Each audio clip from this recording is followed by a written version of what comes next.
तो पिछले क्लास में बच्चों मैंने एक प्रश्न दिया था कि रासायनिक समीकरण को संतुलित करना ही क्यों आवश्यक है। ठीक है, तो इसके लिए अपने को क्या है कि द्रव्यमान ऊर्जा संरक्षण के नियम के बारे में पढ़ना होगा। अब द्रव्यमान ऊर्जा संरक्षण का नियम क्या कहता है? सबसे पहले द्रव्यमान ऊर्जा संरक्षण का नियम 1789 में लावासिए नामक वैज्ञानिक ने दिया था। इस नियम के अनुसार कि द्रव्यमान को अपने न तो उत्पन्न कर सकते हैं और न ही इसे नष्ट कर सकते हैं। यानी कि कहने का तात्पर्य यह है कि अभिकारकों का कुल द्रव्यमान किसी भी रासायनिक अभिक्रिया में जब अभिकारकों का कुल द्रव्यमान उत्पाद के द्रव्यमान के बराबर होना चाहिए, इसी को अपने क्या कहते हैं? द्रव्यमान ऊर्जा संरक्षण का नियम। कहने का मतलब यह है कि जब अपने ये चीज अपनी क्या होगी? अभिकारक होगी, इसके अंदर इसका द्रव्यमान जब इस उत्पाद के द्रव्यमान के बराबर होगा तो उसे अपने द्रव्यमान संरक्षण का नियम कहते हैं। ठीक है, इसके आधार पर अपने ये स्पष्ट कर सकते हैं कि क्या कारण है कि रासायनिक समीकरण को संतुलित करना आवश्यक है। देखो, द्रव्यमान ऊर्जा संरक्षण के नियम के अनुसार किसी रासायनिक अभिक्रिया में अभिकारक का कुल द्रव्यमान, यानी कि इस चीज का कुल द्रव्यमान उत्पाद के कुल द्रव्यमान के बराबर हो। इसके जब बराबर होता है अर्थात अभिकारक की कुल परमाणु संख्या उत्पाद के कुल परमाणु संख्या के बराबर हो जाती है, तो वो अपने क्या कहलाती है? संतुलित समीकरण कहलाती है। ठीक है, तो ये इस नियम पर आधारित है। इस नियम के आधार पर ही अपने को क्या करनी पड़ती है कि रासायनिक समीकरण को संतुलित करना आवश्यक हो जाता है। अब इसके लिए जैसे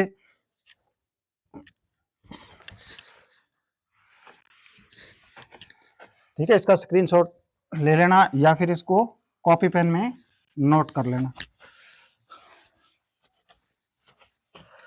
अब जैसे मैंने मान लो पहले क्या लिया? मैग्नीशियम की क्रिया हाइड्रोजन क्लोराइड से कराई HCl से, तो क्या बनेगा? Magnesium chloride plus H2 hydrogen gas बनेगा। अब ये द्रव्यमान ऊर्जा संरक्षण का नियम क्या कहता है कि अभिकारक की कुल द्रव्यमान ऊर्जा, यानी कि द्रव्यमान का मतलब क्या होता है? एक तरह का भार, यानी कि इसका वजन जब इसके बराबर हो जाता है, इसका भार इसके भार के बराबर हो जाता है, तो ही अपना समीकरण है वो संतुलित कहलाता है।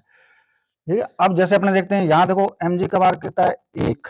Mg का परमाणु कितना है? 1। यहाँ हाइड्रोजन का कितना है? 1। क्लोरीन का 1। तो इस साइड में अभिकारक के अंदर अपने कुल कितने परमाणु हैं? 1 और 1 2 और 1 3। अब इस साइड में अपने देखते हैं कि मैग्नीशियम का 1, क्लोरीन का 2 और हाइड्रोजन का 2। तो यानी कि इस साइड में कितना हो गया? इस साइड में परमाणु का भार टोटल कितना हो गया? 5। और इस साइड में कितना है? 3 है। तो अब ये द्रव्यमान ऊर्जा संरक्षण के नियम का पालन नहीं करता, इसलिए अपने को क्या करना पड़ता है कि इसको संतुलित करना आवश्यक है। जैसे हम संतुलित करने के लिए पिछले वीडियो में बताया था या पिछली क्लास में मैंने बताया था कि क्या करते हैं? दोनों तरफ परमाणुओं की संख्या को बराबर कर देते हैं। अब जैसे देखो, यहाँ मैग्नीशियम का 1, ठीक है। इसके बाद देखो क्लोरीन यहाँ कितने हैं? 2 है। अब इस साइड में क्लोरीन अपने पास कितना है? 1 ही है। ठीक है, अब क्लोरीन को 2 करने के लिए देखो ये ध्यान रखना कि यहाँ अपने ये नहीं करना है। ठीक है, ये अपने कभी नहीं कर सकते, क्योंकि किसी भी परमाणु को संतुलित करने के लिए अपने हिट एंड ट्रायल विधि का उपयोग करते हैं, यानी कि छोटे पूर्णांक का उपयोग करके छोटे पूर्णांक का अपने इसके अंदर क्या करेंगे? गुणा कर देंगे या गुणा कर देंगे। तो इसलिए इसमें क्या करेंगे? जैसे यहां मैंने 2 से गुणा कर दिया।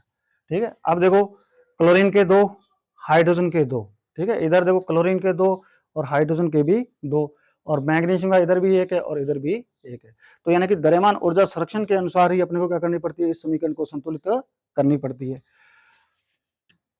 अब आगे में जैसे सोडियम हाइड्रोक्साइड की क्रिया H2SO4 से कहलाते हैं, यानी कि सल्फ्यूरिक अम्ल से करवाते हैं।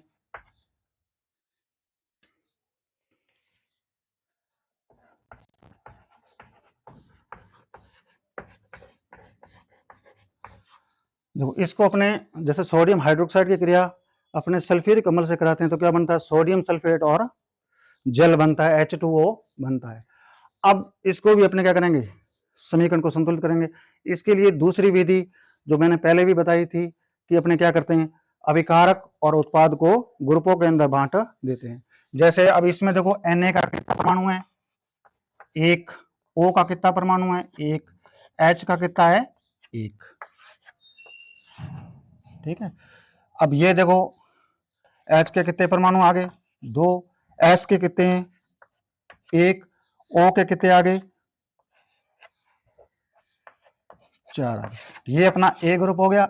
अब इस साइड में उत्पाद की संख्या देखो, N के कितने परमाणु आगे, दो, S का एक और O के चार। ठीक है, इसी तरह दूसरा अपना ये हो गया, H के कितने परमाणु है, दो, ऑक्सीजन के कितने हैं, एक। अब देखो, अब इस ए ग्रुप की इस बी ग्रुप से तुलना कर लेते हैं। अब देखो यहाँ सोडियम के कितने हैं, एक है, और इस ग्रुप के अंदर कितना है, दो है। तो इसका मतलब मुझे इसके अंदर कितने से गुणा करना पड़ेगा जिससे कि सोडियम भी दो हो जाए। अब ये एक है तो एक के अंदर मुझे कितने से गुणा करना पड़ेगा, दो से गुणा कर दो। अब सोडियम को दो से गुणा किया तो ये कितना आ गया, दो। ऑक्सीजन के एक परमाणु को दो से गुणा करेंगे तो कितना आ गया, दो। इसी तरह एच के एक परमाणु को दो से गुणा करो तो दो आ गया। ठीक है, उसके बाद में देखो सल्फर एक, सल्फर एक। अब इसके बाद में देखो हाइड्रोजन, हाइड्रोजन देखो यहाँ कितने हैं, दो और दो, ये चार है, और इधर अपने पास कितने हैं, दो ही है। तो इसमें हाइड्रोजन को चार करने के लिए क्या करेंगे, दो से गुणा कर देंगे। तो यहाँ दो से गुणा कर दो तो ये कितना आ गया, चार, और ये कितना हो गया, दो हो गया। अब तीसरी संख्या अपनी कौन सी बची, तीसरी अपनी ऑक्सीजन बची। अब ऑक्सीजन को भी देख लो, इधर यहाँ कितने हैं, दो और चार, छह। इस साइड में देखो चार और दो, छह। तो ऑक्सीजन की संख्या भी क्या है, संतुलित है। अब क्या करना है, अब देखो मैंने NOH से कितने से गुणा किया है, दो से गुणा किया है। ठीक है, तो यहां मैं कितना लिख दूंगा, दो लिख दूंगा। इसके बाद में H2SO4, इसमें मैंने किसी से गुणा नहीं किया तो यहाँ कुछ नहीं लिखना। ठीक है, इसमें भी मैंने किसी संख्या से गुणा नहीं किया तो कुछ नहीं लिखना। अब इसके अंदर देखो मैंने कितने से गुणा किया, दो से किया, यानी कहने का मतलब H2O के अंदर मैंने कितने से गुणा किया, दो से गुणा किया है। अब अभिकारक और उत्पाद के अंदर परमाणुओं की संख्या काउंट कर लो या गिन लो। देखो सोडियम के दो, सोडियम दो, ऑक्सीजन देखो दो है। अब ये ऑक्सीजन के लिए भी कितना है, दो है, इधर दो और ये चार कितने हो गए, छह हो गए। इधर देखो चार और दो, छह हो गए। इसके बाद देखो हाइड्रोजन के लिए ये देखो दो, तो ये हो गया। अब देखो ध्यान रखना, हमेशा क्या होता है, ये H का एक परमाणु है, ठीक है, इसका इससे गुणा होता है, इसका मतलब H के कितने आ गए अपने पास, दो हो गए। ठीक है, ये दो और दो कितने हो गए, चार हो गए। इधर दो दूनी चार। इसका मतलब अभिकारक के अंदर परमाणुओं की संख्या उत्पाद के अंदर परमाणुओं की संख्या के समान है। तो ये अपनी समीकरण संतुलित है। ठीक है, अब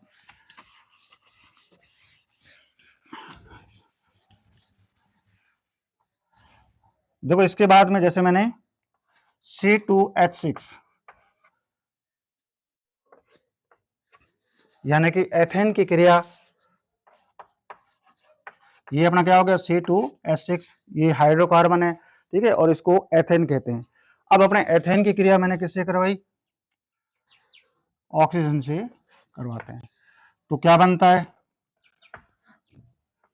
एक तो कार्बन डाइऑक्साइड, साथ में जल बनता है। अब देखो इसको संतुलित करने के लिए वही तरीका। अब देखो C के अपने पास कितने, दो, H के कितने हैं, छह। ठीक है, ये A ग्रुप के अंदर आ गया। O के अपने पास कितने हैं, देखो दो। इस साइड में देखो C का एक परमाणु और ऑक्सीजन के कितने आ गए, दो आ गए। अब H2 ले लो, H के कितने हैं, दो परमाणु, और O के कितने हैं, एक परमाणु। अब यहां देखो तुलना करो, कार्बन दो, इधर कितना है, एक है, इसका मतलब इसमें कितने से गुणा कर देंगे, अब इसमें दो से गुणा कर देंगे। ठीक है, इसके बाद देखो यहाँ हाइड्रोजन छह, यहाँ कितने अपने पास, दो है, तो यहाँ मैंने हाइड्रोजन को छह करने के लिए कितने से गुणा कर देंगे, तीन से गुणा कर देंगे। अब तीसरी, अब देखो इनको गुणा कर दो, ये कितना आ गया अपना, दो और ये चार, और इस साइड में ये कितना आ गया, छह और ये तीन। अब देखो हाइड्रोजन, अब देखो कार्बन दो, कार्बन दो, हाइड्रोजन छह, हाइड्रोजन छह। अब देखो लेकिन ऑक्सीजन की संख्या देखो इधर काउंट करो, 4 और 3 कितनी आ गई, 7 आ गई। और इधर अपने देखो 7 कर नहीं सकते क्योंकि 7 क्या है, ऑड नंबर है, या फिर अपने कह सकते हैं कि 7 एक विषम संख्या है। ठीक है, अब इस स्थिति में अपने क्या करेंगे, इस स्थिति में एक छोटी सी ट्रिक है कि उसका अपने यूज करेंगे। जैसे आप देखो काउंट कर लो, ऑक्सीजन के कितने अपने पास, 4 और 3 7 आ गए। अब जैसे ही इस उत्पाद के अंदर जो विषम संख्या आती है, उस विषम संख्या का अपने क्या करते हैं, इसके अंदर जो ऑक्सीजन है इससे गुणा कर देंगे। अब देखो यहाँ ऑक्सीजन के कितने हैं, 4 और 3 7 है, तो इसका मतलब इसके अंदर अपने अभिकारक के अंदर क्या करेंगे, 7 से गुणा कर देंगे। अब ये 7 दूनी कितना आ गया, 14 आ गया। ठीक है, अब 7 दूनी 14। अब देखो, अब अपने ऑक्सीजन को बेस या आधार मान के क्या करेंगे, यहां ऑक्सीजन की संख्या बराबर कर देंगे, यहां ऑक्सीजन की संख्या बराबर कर देंगे। ये विधि कब यूज करेंगे, देखो जब अपने क्या है कि उस विधि से दो संख्याओं का मान बराबर हो जाता है, लेकिन तीसरी संख्या अपने पास क्या आ रही है, विषम आ रही है, तो उस विषम संख्या का क्या करते हैं, इसके अंदर अपने गुणा कर देंगे।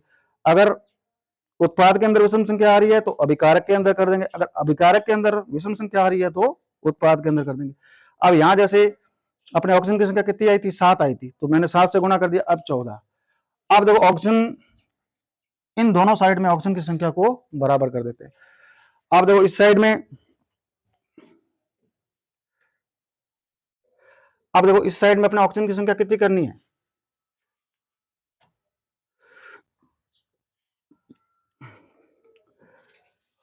ऑक्सीजन की संख्या अपने को 14 करनी है। ठीक है, तो यहां मैं अगर 2 से गुणा करूं तो कार्बन, देखो यहां 2 से नहीं, यहां अपने क्या करेंगे, ये ऑक्सीजन की संख्या अगर 4 से करेंगे तो 4 दूनी 8, और इसके अंदर अपने कितने से गुणा कर देंगे, 8 तो यहां हो जाएंगे, और यहां अपने को 6 चाहिए, तो इसका मतलब 6 से गुणा कर देंगे। अब देखो इसमें अपने कितने से गुणा कर दो, 4 से गुणा कर दो। ठीक है, कार्बन, कार्बन का एक परमाणु को 4 से किया, कितना आ गया, 4। अब ऑक्सीजन के 2 परमाणु को 4 से किया तो कितना आ गया, 8 आ गया। अब देखो यहाँ अपने पास 8 है, टोटल कितने करने हैं उत्पाद के अंदर, 8 करने हैं अपने को। अब यहाँ अपने पास 8 है, अब देखो कितने बच रहे हैं, 6 बच रहे हैं, इसका मतलब ऑक्सीजन का परमाणु यहाँ 1 है। तो अब ऐसी कौन सी संख्या है जिससे कि 1 में गुणा करेंगे तो क्या आएगा, 6 आ जाएगा। तो इसका मतलब इस वाले ग्रुप में अपने कितने से गुणा कर देंगे, 6 से गुणा कर दो। अब ये 6 दूनी 12, 6 एकम 6। अब काउंट कर लो ऑक्सीजन, देखो इधर ऑक्सीजन 7 दूनी 14, इधर देखो 8 और 6 14 आ गई।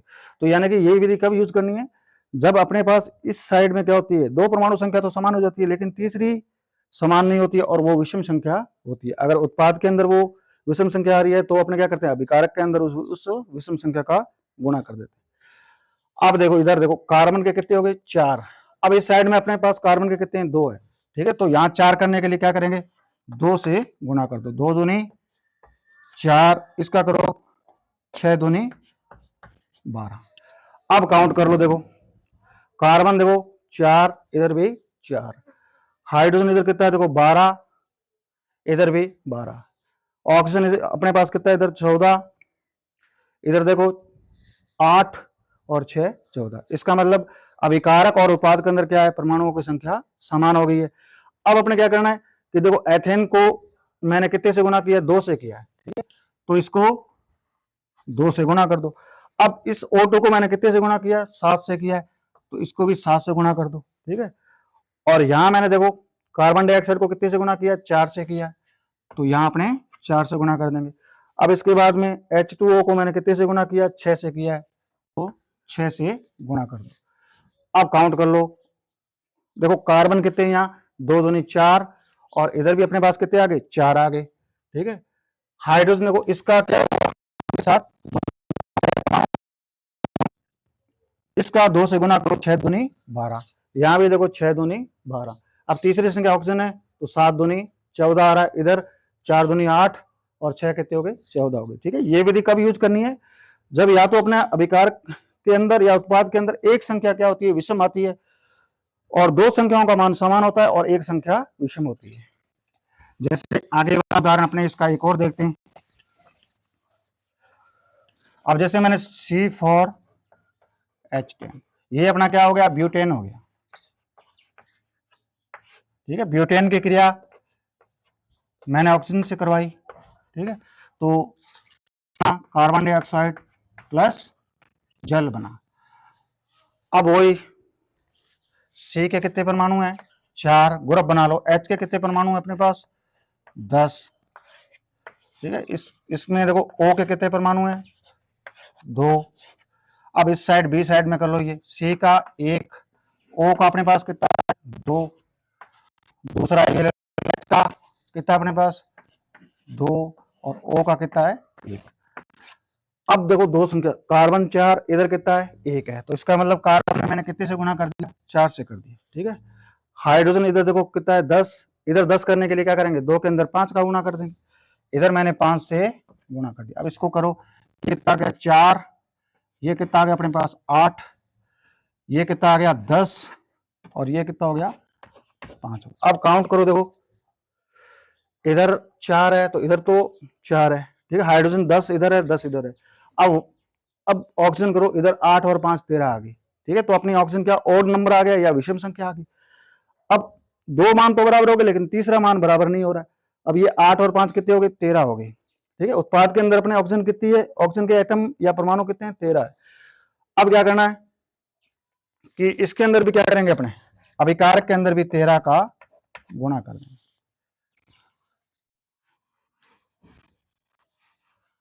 ठीक है। अब अपने इसका गुणा करो, देखो ये कितना आ गया 26 आ गया। अब ऑक्सीजन को अपने बेस मानकर उत्पाद के अंदर भी क्या करेंगे ऑक्सीजन की संख्या संतुलित कर देंगे। तो ऑक्सीजन की संख्या जब संतुलित करेंगे तो कार्बन और हाइड्रोजन की संख्या अपने आप ही संतुलित हो जाएगी। अब देखो 13 दूना 26, इसका मतलब मेरे को अभिकारक उत्पाद के अंदर भी कितना करना पड़ेगा 26 करना पड़ेगा।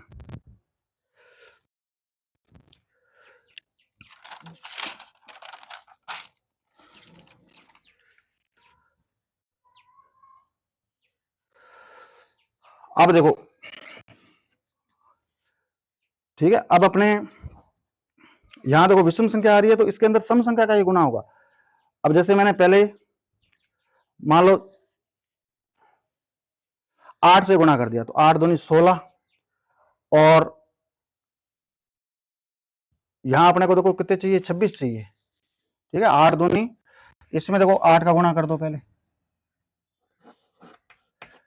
कार्बन 8, 8 दूनी 16 हो गई।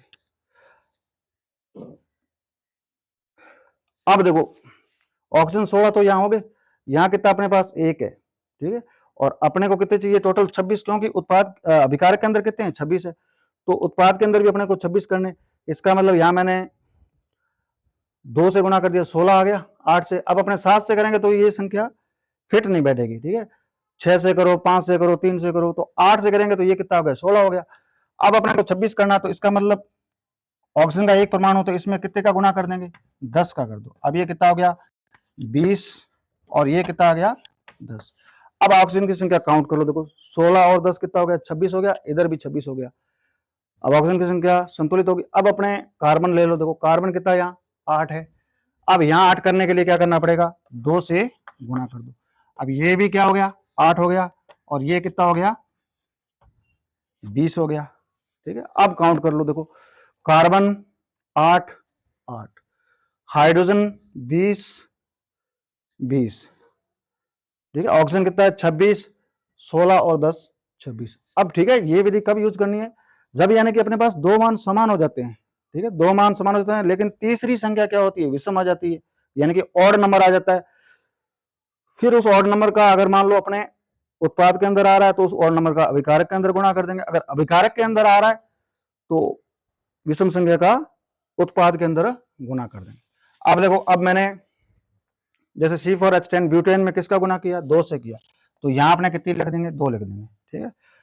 अब यहां देखो ऑक्सीजन में कितने से गुना किया 13 से, तो यहां कितना लिख दिया 13 लिख दिया।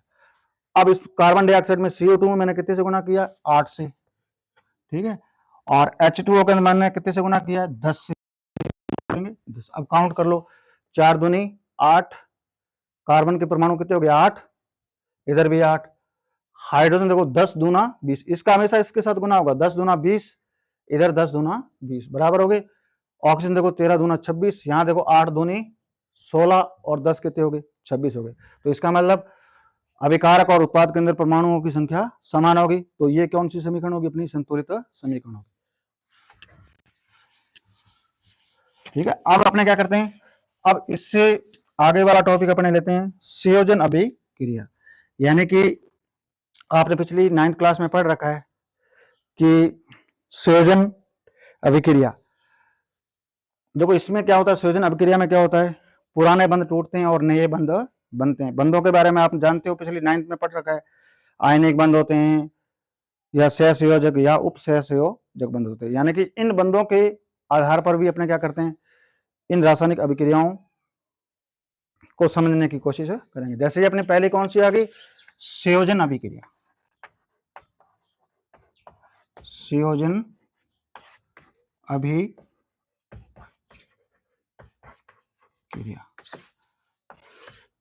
ठीक है। संयोजन का मतलब क्या होता है, जुड़ना, या फिर अपने इसको कहते हैं योगात्मक अभिक्रिया। यानी कि संयोजन का मतलब क्या होता है, जुड़ना। यानी कि ऐसी रासायनिक अभिक्रिया जिसमें दो या दो से अधिक पदार्थ मिलकर के एकल उत्पाद बनाते हैं। ठीक है, यानी कि सबसे पहले अपने इसकी परिभाषा देखो, ऐसी अभिक्रियाएं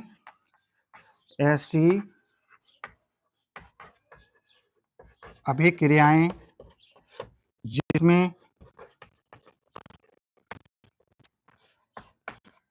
दो या दो से अधिक पदार्थ, ठीक है, ऐसे अभिक्रियाएं जिसमें दो या दो से अधिक पदार्थ के अंदर देखो अपने तत्व या फिर अणु ले सकते हैं। ठीक है, ऐसी अभिक्रियाएं जिसमें दो या दो से अधिक पदार्थ मिलकर, या अपने यहां कहते हैं कि जुड़कर, ठीक है, ऐसी अभिक्रियाएं जिसमें दो या दो से अधिक पदार्थ मिलकर या जुड़कर एकल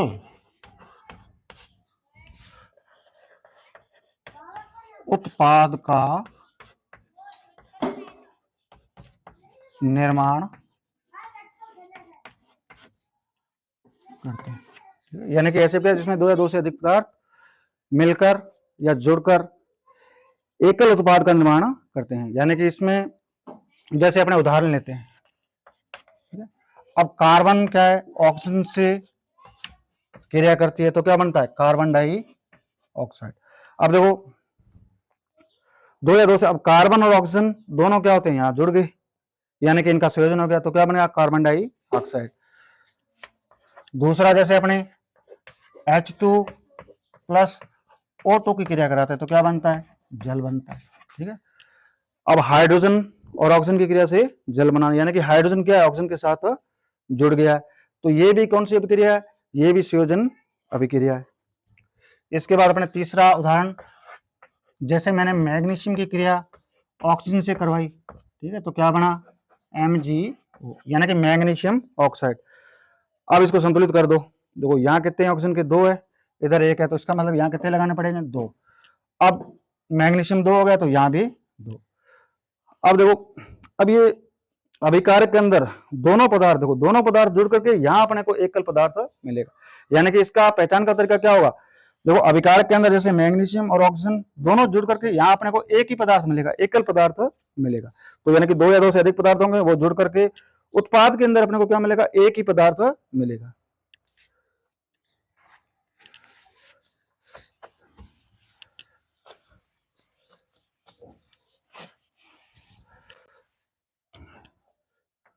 जैसे चौथा उदाहरण लेते हैं अपने, N2 की क्रिया H2 से कराते हैं तो क्या बनता है, यानी कि नाइट्रोजन की क्रिया जब हाइड्रोजन से कराई तो क्या बना, अमोनिया गैस बनती है। ठीक है, अब इसको संतुलित कर दो, इधर नाइट्रोजन के दो है तो इधर भी क्या करेंगे, दो लगा देंगे। अब नाइट्रोजन के दो हो गए, लेकिन हाइड्रोजन के तीन, दो नहीं 6 हो गए, तो इधर अपने कितना लगा दिया, 6 लगा दिया। अब देखो अभिकारक के अंदर दोनों पदार्थ जुड़ गए और एक ही एकल उत्पाद बनाया, तो ये अभिक्रिया भी कौन सी है, ये भी संयोजन अभिक्रिया है। या अपने सल्फर की क्रिया जब ऑक्सीजन से करवाते हैं तो क्या बनती है, सल्फर डाइऑक्साइड, ठीक है, SO2 बनता है। अब ये अभिक्रिया भी कैसी है, ये अभिक्रिया भी संयोजन अभिक्रिया है। अब अपने देखो आगे इसका एक और उदाहरण लेते हैं, जैसे कैल्शियम ऑक्साइड की क्रिया। ठीक है, जैसे मैंने कैल्शियम ऑक्साइड की क्रिया जब अपने जल से कराते हैं, ठीक है, तो क्या बनता है, देखो अब कैल्शियम ऑक्साइड की क्रिया मैंने किससे कराई, जल से कराई, तो क्या बना, कैल्शियम हाइड्रो ऑक्साइड। अब देखो कैल्शियम ऑक्साइड को अपने क्या कहते हैं, बिना बुझा चूना, बिना बुझा चूना। ठीक है, इसके अंदर अपने जल बना दिया, तो जल मिलाने के बाद में क्या बन गया, कैल्शियम हाइड्रो ऑक्साइड बन गया। ये अपना कौन सा हुआ, बुझा हुआ चूना। ठीक है, ये अपना कौन सा हुआ, बुझा हुआ चूना। अब कैल्शियम ऑक्साइड के बारे में तो आप सब जानते हो। ठीक है, दीवारों पे अपने जो सफेदी करते हैं, ठीक है, सफेदी करने के लिए जो एक पाउडर के रूप में भी आता है या एक पत्थर के रूप में आता है, तो उसको अपने क्या कहते हैं, चूना कहते हैं। ठीक है, इस चूने का उपयोग क्या करते हैं, अपने दीवारों पे सफेदी करने के लिए करते हैं। अब CaO कैल्शियम ऑक्साइड, अब ये बिना बुझा हुआ चूना है। ठीक है, जब अपने इसके अंदर जल मिला देंगे तो क्या हुआ, ये बुझा हुआ चूना कहलाएगा। जैसे अपने सफेदी करते हैं, तो सफेदी करने के लिए क्या करते हैं, सबसे पहले अपने बर्तन के अंदर क्या करते हैं, इस कैल्शियम ऑक्साइड को डाल देते हैं, और ऊपर से जैसे ही अपने पानी डालेंगे तो क्या होगा, जैसे ही इसके अंदर जल डाला, जल डालते ही क्या हुआ, इसके अंदर बुलबुले से उठने स्टार्ट हो जाएंगे। ठीक है, बुलबुले से उठने स्टार्ट हो जाएंगे और विलीन क्या होगा, गर्म हो जाएगा।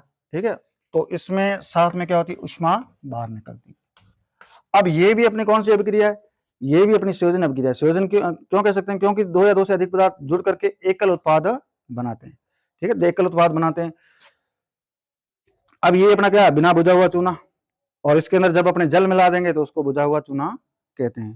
ठीक है, अब इस बुझे हुए चूने का देखो उपयोग क्या करते हैं, अपने इस बुझे हुए चूने का उपयोग अपने दीवारों पर सफेदी करने के लिए करते हैं। अब ये बुझा हुआ चूना देखो 2-3 दिन तक तो क्या होता है, जैसे ही अपने मान लो दीवारों पे सफेदी कर देते हैं, तो 2-3 दिन तक तो सफेदी का बिल्कुल बिल्कुल चमकीला रंग दिखाई नहीं देता। लेकिन 2 दिन के बाद में क्या होता है, ये कैल्शियम हाइड्रोक्साइड वायुमंडल की कार्बन डाइऑक्साइड से क्रिया करके कैल्शियम कार्बोनेट बना लेता है, जो एकदम बिल्कुल सफेद चमकदार होता है। ठीक है, इसकी आगे क्रिया देखो, जब अपने कैल्शियम हाइड्रोक्साइड, ठीक है, इसकी क्रिया अपने कार्बन डाइऑक्साइड से कराते हैं। ठीक है, कार्बन डाइऑक्साइड से कराते हैं तो क्या बनता है, कैल्शियम कार्बोनेट, साथ में जल बनता है।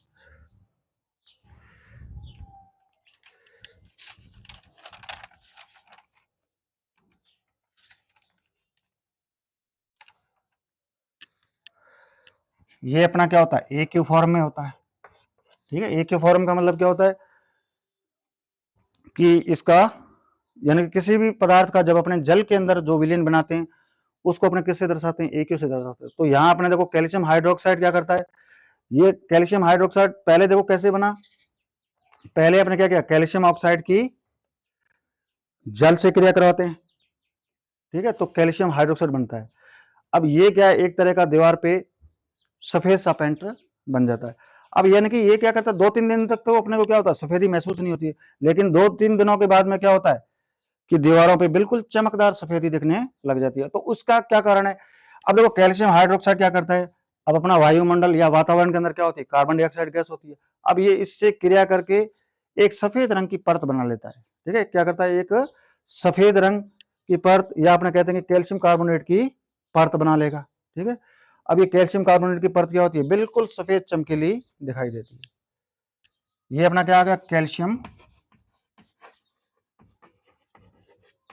कार्बोनेट। ठीक है, तो ये सारी क्या है, सारी अपनी ये संयोजन अभिक्रियाओं के उदाहरण है। ये वाला संयोजन अभिक्रिया का उदाहरण नहीं है, इससे पहले वाला था वो था। ये तो मैंने बताया कि जब हमने दीवारों पे सफेदी 2-3 दिन तक तो उसकी चमक दिखाई नहीं देती, लेकिन 2 दिन के बाद में वो बिल्कुल चमकीला दिखाई देता। तो उसका क्या कारण है, उसका यही कारण है कि कैल्शियम हाइड्रोक्साइड से कार्बन डाइऑक्साइड क्रिया करके कैल्शियम कार्बोनेट की एक पतली परत या सफेद सी परत बना देती है, जिस कारण क्या होता है, अपनी सफेदी चमकीली दिखाई देती है। अब अपने देखो ध्यान रखना, ठीक है, अपने पहले देखो कार्बन को जब अपने क्या करते हैं ऑक्सीजन के साथ जलाते हैं तो क्या बनती है, कार्बन डाइऑक्साइड। अब देखो ये अपने क्या है, संयोजन अभिक्रिया। कार्बन को जब अपने ऑक्सीजन की उपस्थिति में जलाते हैं तो क्या बनता है, कार्बन डाइऑक्साइड। अब कार्बन क्या है, जैसे कोयला है, तो कोयला क्या है, वायु की उपस्थिति में जलता है, तो कौन सी गैस बनती है, कार्बन डाइऑक्साइड बनती है। अब देखो इसके अंदर क्या होगा, ऊष्मा बाहर निकलेगी, ठीक है, या फिर कहते हैं कि ऊर्जा बाहर निकलती है। जैसे अपने हाइड्रोजन की क्रिया ऑक्सीजन से करवाते हैं तो क्या बनता है, H2O बनता है। इसके अंदर भी क्या होता है, ऊष्मा या ऊर्जा बाहर निकलती है, ठीक है, इसके अंदर भी ऊष्मा या ऊर्जा।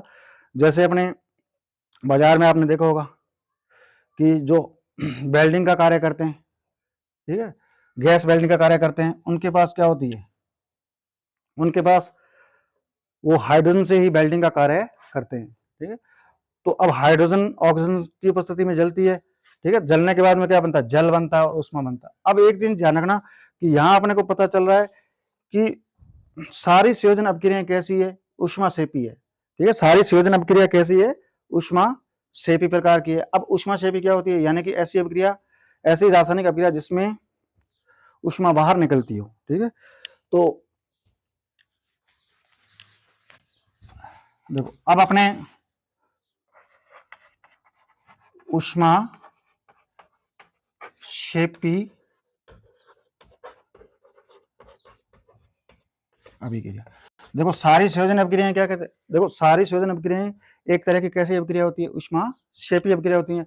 अगर मान लो अपने को उदाहरण ये दे दिया कि पहचानिए कौन सी है, तो संयोजन का ऑप्शन ना देके अपने को क्या दे दिया, ऊष्मा सेपी का दे दिया, तो क्या होगी, वो ऊष्मा सेपी कहलाएगी। अब जैसे ऊष्मा सेपी, देखो ऐसी रासायनिक अभिक्रिया, ऊष्मा सेपी ऐसी रासायनिक अभिक्रिया जिसमें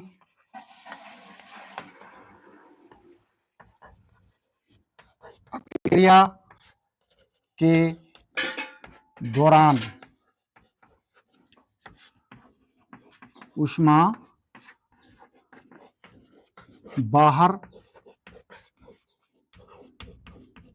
निकलती है, ठीक है, यानी कि ऐसी रासायनिक अभिक्रिया जिसमें अभिक्रिया के दौरान ऊष्मा बाहर निकलती है, उसे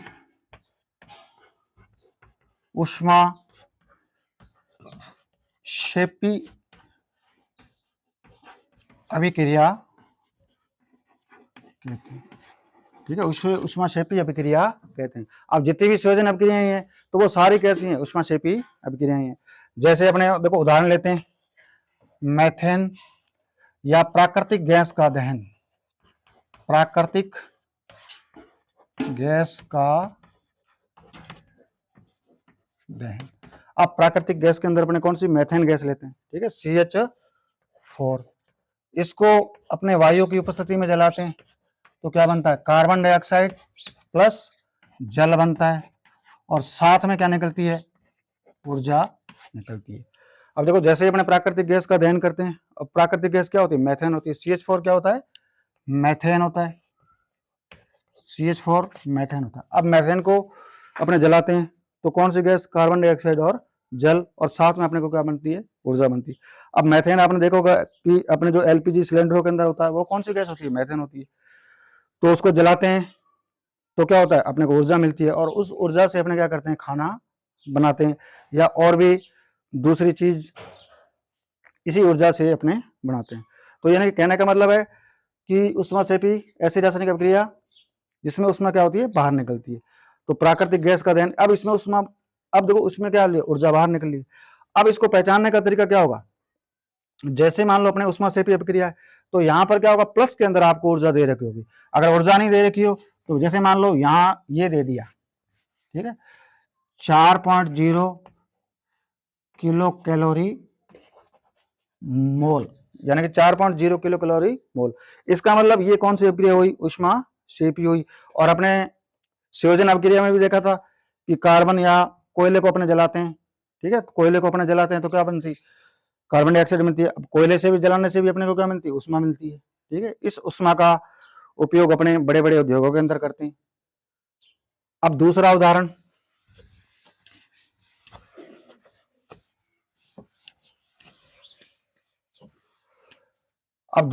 अपने श्वसन का लेते हैं।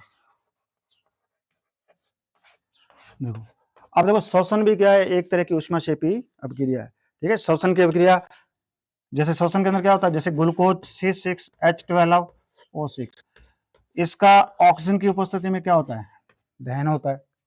ठीक है, तो अपने को क्या बनती है, कार्बन डाइऑक्साइड प्लस जल बनता है। और साथ में यहां देखो ऊर्जा शब्द आएगा। ठीक है, ऊर्जा या फिर अपने क्या आएगा, उष्मा आएगा। अगर ये नहीं आए तो जैसे मान लो 10 किलो कैलोरी, अगर ये नहीं आए तो ये लिखा होगा, तो अपने इस प्लस के द्वारा या इस प्लस ऊर्जा के द्वारा पहचान जाएंगे कि अभिक्रिया कैसी है, उष्मा सेपी। अब श्वसन भी देखो कैसी है, उष्मा सेपी अभिक्रिया है। अब इसको देखो संतुलित कर दो, कार्बन के यहाँ कितने 6, तो इधर भी 6, हाइड्रोजन के कितने 12, तो इधर अपने कितने लगा दिए, 6 लगा दिए। ठीक है, ऑक्सीजन के कितने हो गए, 6 दूनी 12 और 6 18, तो इधर भी अपने कितने कर देंगे, 18 कर दो। 6 तो ये है ही है, और 6 से इसको गुणा कर दो, 6 दूनी 12 और 6 18। अब श्वसन भी क्या है, एक तरह की उष्मा सेपी अभिक्रिया। अब जैसे मान लो श्वसन उष्मा सेपी अभिक्रिया कैसे है, जैसे अपने भोजन कर लिया। ठीक है, भोजन करने के बाद में क्या होता है कि इस भोजन का अपने छोटी आंत के अंदर पाचन होता है। पाचन होने के बाद में क्या होता है, इसमें से एक तरह का जूस, जैसे अपने गन्ने के अंदर जूस निकालते हैं, उसी तरह भोजन के अंदर भी क्या होता है, एक तरह का जूस निकाल लिया जाता है छोटी आंत के अंदर। अब ये जूस क्या होता है, अब ये जूस एक तरह का क्या होता है, कार्बोहाइड्रेट या ग्लूकोज होता है, और ये लिक्विड रूप में होता है। ठीक है, ये लिक्विड रूप में क्या होता है, अपने सारे शरीर के अंदर या रक्त के अंदर फैल जाता है। अब रक्त क्या होता है, अपने शरीर की प्रत्येक कोशिका के अंदर जाता है। अब ये ग्लूकोज क्या होता है, प्रत्येक कोशिका को मिल जाता है। अब कोशिका के अंदर इसी ग्लूकोज का ऑक्सीकरण होता है। ठीक है, यानी कि कहने का मतलब ये है कि कोशिका का भोजन क्या है, यही ग्लूकोज है, तो वो इसका ऑक्सीकरण करेगी। ठीक है, ऑक्सीकरण करने के बाद में क्या बनेगी, एक तो कार्बन डाइऑक्साइड, जल और ऊर्जा। अब ये ऊर्जा क्या होती है, इसी कोशिका के अंदर एक माइटोकॉन्ड्रिया होता है, जिसे अपने क्या कहते हैं, पावर ऑफ हाउस या शक्ति ग्रह कहते हैं, उसके अंदर ये ऊर्जा स्टोर हो जाती है। ठीक है, तो यानी कि इस ग्लूकोज का क्या होगा, कोशिकाओं के अंदर ऑक्सीकरण होगा। ऑक्सीकरण होने के बाद में क्या बनेगी, कार्बन डाइऑक्साइड, जल और ऊर्जा मिलेगी। अब ये ऊर्जा क्या होती है, अपने दैनिक जीवन के अंदर काम आती है। जब अपने कार्य करते हैं उस समय ये ऊर्जा, इस ऊर्जा का अपने उपयोग करते हैं। ठीक है, जैसे जैसे ये ऊर्जा यानी कि खत्म हो जाती है तो अपने को क्या होता है, बिल्कुल भूख लग जाती है। ठीक है, और अपना शरीर यानी कि कार्य कर नहीं सकता या कार्य करने की स्थिति में नहीं होता। फिर अपने वापस से भोजन करते हैं, फिर वापस से क्या होता है, ग्लूकोज बनता है। फिर वो ग्लूकोज क्या होता है, रक्त के माध्यम से अपनी प्रत्येक कोशिका के अंदर पहुंच जाता है। वहां पर फिर उसका ऑक्सीकरण होगा और कार्बन डाइऑक्साइड और ऊर्जा बनेगी। वो ऊर्जा क्या होगी, माइटोकॉन्ड्रिया के अंदर स्टोर हो जाती है। ठीक है, माइटोकॉन्ड्रिया के अंदर स्टोर हो जाएगी। स्टोर होने के बाद में क्या होगा, उस ऊर्जा का उपयोग अपना शरीर करेगा। ठीक है, तो इस तरह ये चक्कर निरंतर चलता रहता है। तो इसके आधार पर अपने कह सकते हैं कि श्वसन भी क्या है, एक तरह की उष्मा सेपी अभिक्रिया, क्योंकि इसके अंदर भी क्या होता है, ऊर्जा बाहर निकलती है। क्योंकि जैसे ही ग्लूकोज का ऑक्सीकरण होगा, ऑक्सीकरण होने के बाद में क्या होगा, इसमें ऊर्जा बनेगी और वो ऊर्जा बाहर निकलेगी। अब जैसे अपने मान लो कोई भी दैनिक कार्य कर रहे हैं। ठीक है, तो दैनिक कार्य करते समय अपने अंदर जो ऊर्जा स्टोर है वो ऊर्जा क्या होगी, खर्च होगी। ठीक है, तो इसका मतलब अपने शरीर से ऊर्जा बाहर आ रही है, तो इसका मतलब श्वसन भी क्या है, एक तरह की उष्मा सेपी अभिक्रिया। ठीक है, तो आज की क्लास बच्चों यहीं तक। ठीक है, आगे अब है अपने इसमें, अब जैसे इतना मैंने संयोजन अभिक्रिया पढ़ाया है। ठीक है, इस पे जितने भी क्वेश्चन बन रहे हैं बोर्ड की हिसाब से अपने अगले क्लास में क्या करेंगे, इस क्वेश्चनों को हल करेंगे। ठीक है, इसलिए इस वीडियो को क्या करना, लाइक शेयर और सब्सक्राइब करना। ठीक है, आपका एक लाइक और शेयर मेरे लिए ऑक्सीजन का काम करेगा। ठीक है, तो अब इसी चैनल पे आपको इंडियन ज्योग्राफी, राजस्थान की ज्योग्राफी और फिजिकल ज्योग्राफी की भी क्लासें देखने को मिलेंगी। ठीक है, इसी पे मैं 10th क्लास का मैथ भी पूरा कराऊंगा। ठीक है, विद उदाहरण से, प्रत्येक विद उदाहरण से क्या करूंगा, पूरा मैथ भी इसी चैनल पे कराऊंगा, इसलिए इस चैनल को लाइक शेयर और सब्सक्राइब जरूर करना। अब साइंस का भी क्या करेंगे अपने, बिल्कुल टॉपिक वाइज, बिल्कुल टॉपिक वाइज पूरा का पूरा अपने, जैसे पहले लेसन खत्म होगी उसके क्वेश्चन कर लिए, उसके बाद में अगली लेसन, तो जितनी लेसन है उनका पूरा का पूरा मैं यहाँ